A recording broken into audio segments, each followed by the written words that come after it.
നമുക്ക് അടുത്ത ശ്ലോകത്തിലേക്ക് പ്രവേശിക്കാം. മുനികളുടെ ഭക്തിപൂർവമായ ചോദ്യങ്ങൾ കേട്ട് സന്തുഷ്ടനായ സൂത പൗരാണികൻ അവർക്ക് മറുപടി നൽകാൻ തയ്യാറെടുക്കുന്ന ഭാഗമാണിത്. ഗുരുശിഷ്യ ബന്ധത്തിൻ്റെ മനോഹരമായൊരു നിമിഷമാണിത്. മുനികളുടെ ജിജ്ഞാസയെ പ്രശംസിച്ചുകൊണ്ട് സൂതൻ തൻ്റെ പ്രഭാഷണം ആരംഭിക്കുന്നു.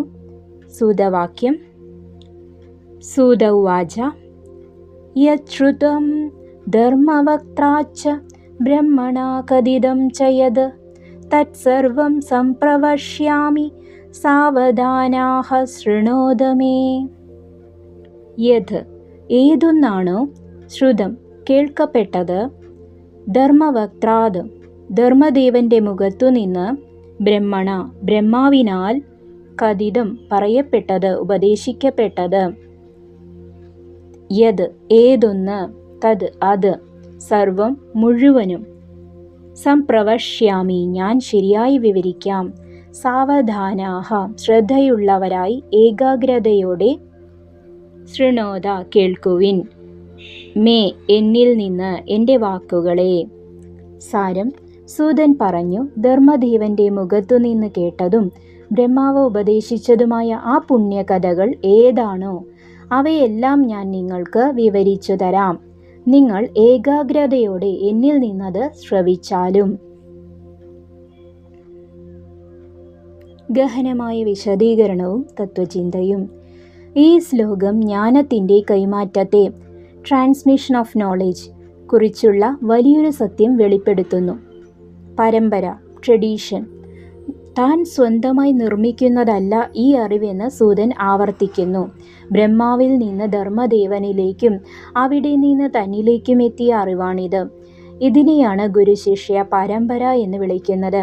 വ്യക്തിയേക്കാൾ ഉപരിയായി സത്യത്തിനാണ് ഇവിടെ പ്രാധാന്യം. ശ്രദ്ധയുടെ പ്രാധാന്യം. സാവധാനാഃ, സ അവധാന എന്ന വാക്കിന് വലിയ അർത്ഥമുണ്ട്. മനസ്സ് കൊടുക്കാതെ കാതുകൊണ്ടു മാത്രം കേൾക്കുന്നത് വ്യർത്ഥമാണ്. അറിവ് ഉള്ളിലേക്ക് ഇറങ്ങണമെങ്കിൽ മനസ്സ് ശാന്തവും ഏകാഗ്രവുമാകണം. ഒരു ഗുരു തൻ്റെ ശിഷ്യന്മാരോട് ആദ്യം ആവശ്യപ്പെടുന്നത് ഈ ശ്രദ്ധയാണ്. ബ്രഹ്മവും ധർമ്മവും. സൃഷ്ടികർത്താവായ ബ്രഹ്മാവ് ജ്ഞാനത്തിൻ്റെ ഉറവിടമാണ്. ധർമ്മമാകട്ടെ ആ ജ്ഞാനത്തിൻ്റെ പ്രായോഗിക രൂപവുമാണ്. ഇവ രണ്ടും ചേരുമ്പോഴാണ് ഒരു പുരാണം പൂർണ്ണമാകുന്നത്. ഗുരുനാഥൻ്റെ ഉപദേശം: പ്രിയ ശിഷ്യനെ, ശ്രദ്ധിക്കുക. പഠിക്കുന്ന കാര്യങ്ങൾ എത്ര ലളിതമായാലും അത് സാവധാനാഃ പൂർണ്ണ ശ്രദ്ധയോടെ കേൾക്കുമ്പോഴാണ് അത് ജ്ഞാനമായി മാറുന്നത്.